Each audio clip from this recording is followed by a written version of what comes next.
Hello and welcome to your gardening week. Well, spring is here. The soil is beginning to dry out. It's got a nice crumbly tilth to it, and we can do lots more planting and seed sowing over the coming week. But I've got a few jobs that I want to be getting on with now that there's a promise of some warm weather.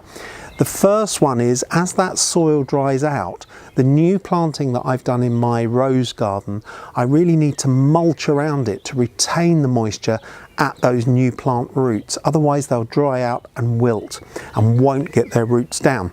So I'm using homemade garden compost, and I'm breaking up the clods and then simply spreading it around in a necklace around the top of the plants, keeping it away from the new shoots a little bit, just so that will help with moisture retention in the surface of the soil. It'll also stop any new weed seeds germinating and stop them competing with my new plants. I've also just got by mail order these young hydrangea plants. It's a variety called Whims Red with very dark burgundy pink flowers. Really looking forward to seeing it in flower, perhaps in a couple of years' time. But these plants are still quite young, so what I'm going to do is pot them up into slightly larger pots and then grow them on for at least a year or so. Plant them out probably this time next year.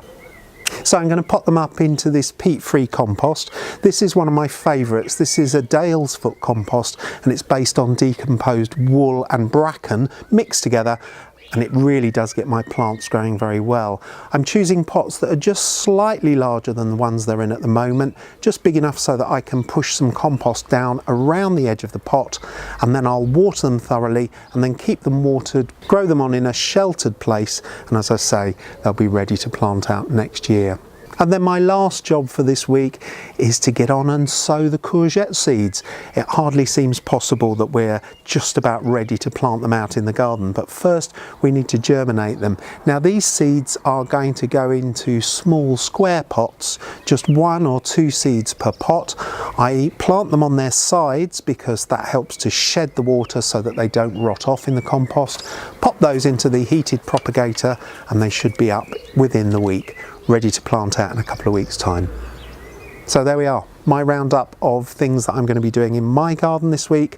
I hope you've got plenty to keep you busy. If you need more inspiration, don't forget to visit my website, davidhurrian.com. And while you're here, don't forget to subscribe to this YouTube channel so you don't miss out on any of my gardening hints and tips.